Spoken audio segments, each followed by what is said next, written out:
Degree से हमारे नुमाइंदे साजिद अली नौशाद की रिपोर्ट के मुताबिक डिग्री में लॉकडाउन खत्म होते ही मार्केटें और कारोबारी बाजार खुल गए। सड़कों पर ट्रैफिक रवां दवां, रश बढ़ गया।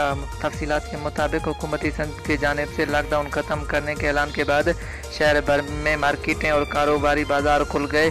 ट्रांसपोर्ट खुलने से ट्रैफिक रवां हो गया, जबकि शहर में रश भी बढ़ गया है। कोरोना SOP पर अमल दरामद और वैक्सीन के लिए असिस्टेंट कमिश्नर डिग्री जामन दास ने शहर का दौरा किया, मार्केटों और दुकानों में वैक्सीन कार्ड चेक किए और साथ ही मोबाइल टीमों को शहर भर में दुकानों पर वैक्सीन करने के लिए मुकर्रर कर दिया। इस मौके पर असिस्टेंट कमिश्नर डिग्री जामन दास का कहना था कि कोरोना SOP पर अमल दरामद को यकीनी बनाने की कोशिश की जाएगी। वैक्सीन कराए बगैर कारोबार की कतई इजाज़त नहीं होगी।